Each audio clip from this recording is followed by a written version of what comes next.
Olá, bem-vindo a mais este devocional da nossa série sendo produzida nesse período de quarentena.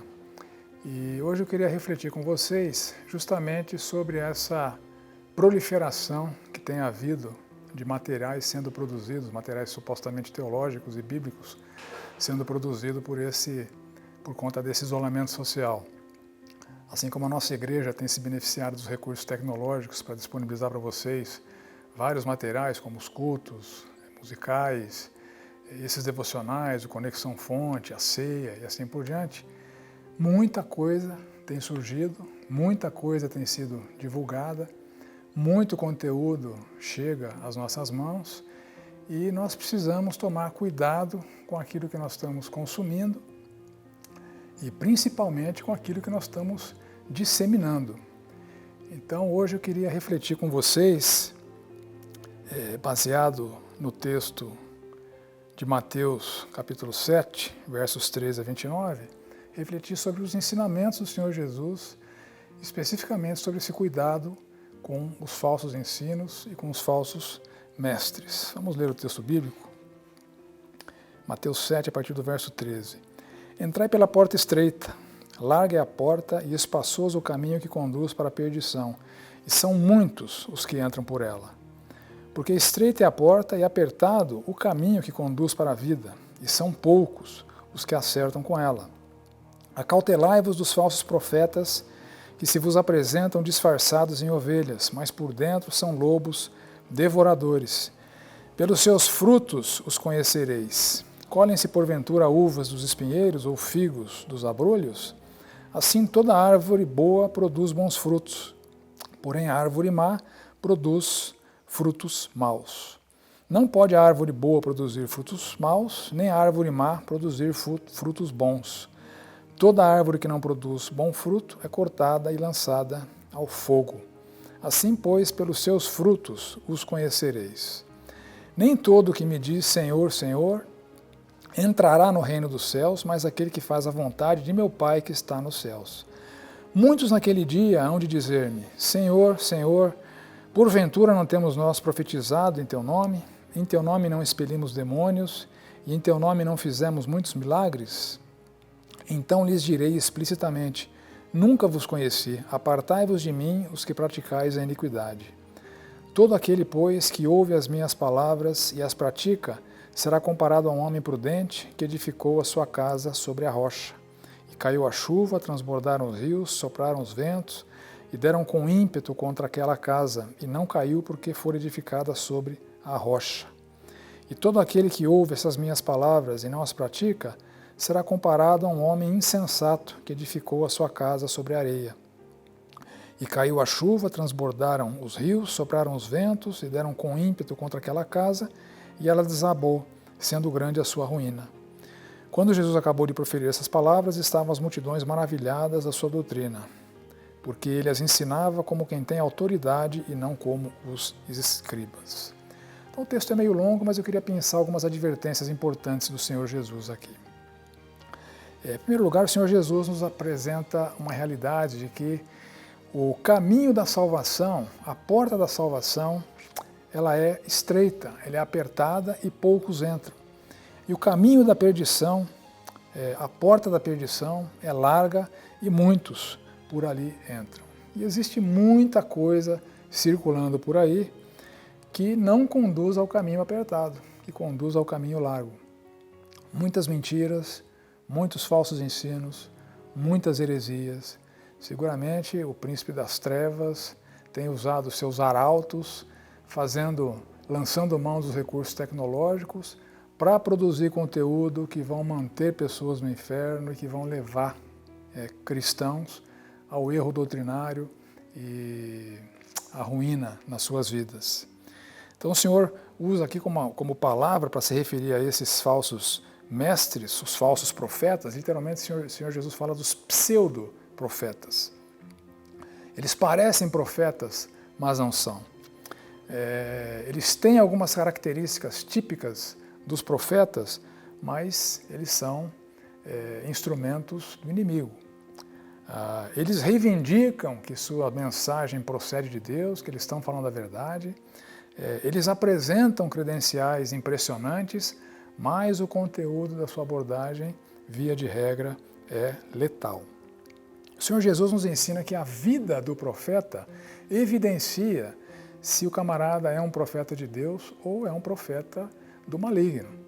Então o Senhor Jesus usa a analogia da árvore boa e da árvore má, do fruto bom e do fruto mau. Infelizmente, nos dias de hoje, nós não conseguimos conhecer detalhes da vida de muitos dos mensageiros que estão trazendo mensagens supostamente vindas de Deus, né? E é muito fácil a proliferação dessas mensagens, uma vez que as credenciais dos profetas, elas são impressionantes e as pessoas acabam engolindo as mensagens porque o fulano é de tal igreja, ou porque o fulano é doutor nisso e naquilo, é formado em tal escola e assim por diante. Nós devemos ser muito cuidadosos e não podemos nos impressionar com as credenciais. Credencial não autentica a veracidade da mensagem, nem a qualidade do mensageiro. A retórica pode ser muito boa, o desenvolvimento das ideias pode ser muito consistente, mas tudo isso pode estar sendo usado para destilar o veneno do erro, o veneno do engano. E o Senhor Jesus, aqui em Mateus 7, ele destrói várias das credenciais que eram e continuam sendo tipicamente atribuídas a profetas, a pessoas que supostamente entregam mensagens dizendo assim diz o Senhor. Então o Senhor Jesus, em primeiro lugar, diz o seguinte: nem todo que me diz Senhor, Senhor entrará no reino dos céus. Opa, não basta verbalizar que reconhece o senhorio de Cristo. Essa não é uma credencial suficiente. Em segundo lugar, o Senhor Jesus diz que os que profetizam em seu nome, muitos deles que reivindicam estar profetizando em nome do Senhor Jesus Cristo, não são conhecidos por Jesus, não trazem a mensagem de Jesus. Então, reivindicar que é um profeta de Cristo em si não é uma credencial válida. Praticar exorcismo em nome do Senhor Jesus Cristo não é uma credencial válida. Dizer para um demônio, sai daqui, entra ali, faz isso, faz aquilo, mesmo que a pessoa consiga ter esse domínio sobre os espíritos malignos, isso não autentica a mensagem do profeta e não faz desse profeta um profeta de Deus.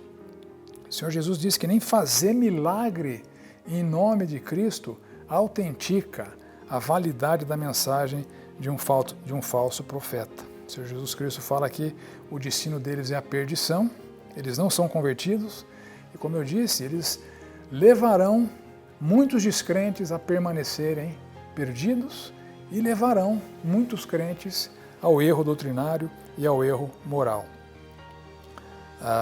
Devemos aprender a julgar a mensagem apresentada e não a credencial do profeta. A gente não pode engolir qualquer coisa porque vem de fulano, ciclano, que estudou em seminário A, seminário B, ou que é pastor da igreja A ou da igreja B.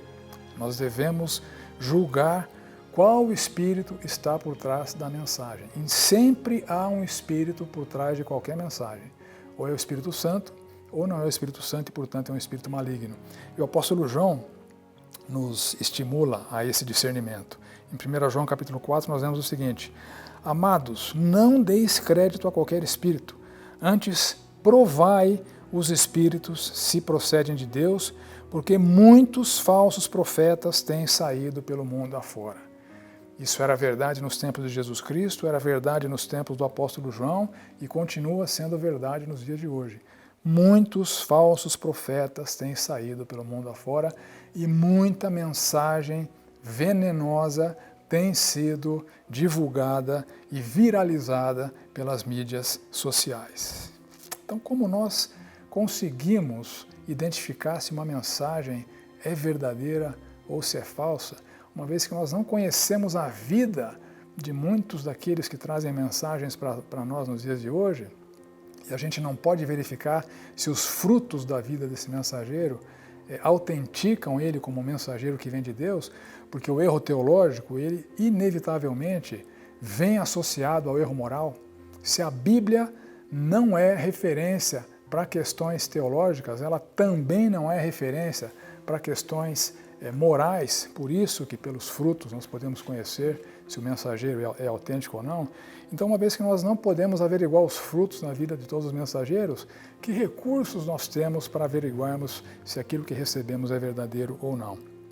E para responder isso, eu recorro ao apóstolo Pedro, na sua segunda epístola, no terceiro capítulo, a partir do verso 15, nós lemos o seguinte: tende por salvação a longanimidade de nosso Senhor, como igualmente o nosso amado irmão Paulo vos escreveu, segundo a sabedoria que lhe foi dada, ao falar acerca desses assuntos, como de fato costuma fazer em todas as suas epístolas, nas quais há certas coisas difíceis de entender, que os ignorantes e instáveis deturpam, como também deturpam as demais escrituras para a própria destruição deles. Vós, pois, amados, prevenidos como estáis de antemão, acautelai-vos, não suceda que, arrastado pelos erros desses insubordinados, descaiais da vossa própria firmeza. Eles deturpam as Escrituras. Essa é a grande característica deles. As verdades apresentadas nas Escrituras são tidas parcialmente, são mencionadas à distância, mas o conteúdo final das suas afirmações são antibíblicos, são verdadeiras armadilhas. Então, somente o conhecimento bíblico é capaz de autenticar a reivindicação de um profeta de que ele está trazendo uma mensagem de Deus ou não. Então, a melhor arma contra o falso ensino é o conhecimento da verdade bíblica. A melhor arma para identificar um falso profeta é conhecer profundamente as Sagradas Escrituras. E eu espero que você esteja se aplicando a se alimentar adequadamente da verdade bíblica para desenvolver o seu discernimento teológico, o seu discernimento espiritual. Esta é a arma que nós temos nos dias de hoje. Precisamos nos prevenir, precisamos de cautela com essa infinidade de recursos que tem chego às nossas mãos. Então, algumas recomendações finais para você. Dedique-se a estudar as Escrituras e a conhecer as Escrituras. Tome a iniciativa de acumular conhecimento bíblico. Não dependa só de pessoas que vão trazer ensinos e mensagens para você. Seja alguém que vá na fonte, beba direto da fonte e se arme com todo o discernimento espiritual que beber direto da fonte seguramente vai te conferir. Lembre que o discernimento bíblico não é adquirido do dia para a noite. A gente estuda por muito tempo para que a verdade seja devidamente assimilada por nós, para que aí nós possamos exercitar o nosso discernimento, aplicando o conhecimento daquilo que a gente averiguou direto na fonte, no ensino daquele que vem trazer uma mensagem supostamente vinda de Deus. Muito cuidado com conteúdos que você recebe. Consuma, então, com senso crítico, com discernimento bíblico. Não repasse para outras pessoas conteúdos que você não tenha plena certeza que são bíblicos. Não se torne um cúmplice do mal, um cúmplice do inimigo na disseminação de mentiras, enganos e erros. Eventualmente, se você se sente incapaz de averiguar se algum conteúdo que você recebeu é bíblico, é verdadeiro ou não, peça ajuda para algum irmão na fé que tenha mais conhecimento bíblico do que você, que tenha mais discernimento espiritual de você, que o conteúdo seja validado antes de você fazer uso dele e passar para frente. E, finalmente, compartilhe conteúdos de qualidade. É importante que nós lancemos mão da tecnologia para auxiliarmos outros irmãos em Cristo a passarem por esse momento de crise devidamente alimentados, instruídos pela verdade bíblica, pela verdade de Deus. Então, seja um cúmplice da verdade. Então, se você receber alguma coisa de qualidade e averigou que ela é biblicamente consistente, passe para frente, seja relevante na vida de outros irmãos em Cristo, colabore com a edificação alheia, mas jamais colabore para a disseminação do erro, da mentira e do engano. Que Deus te abençoe.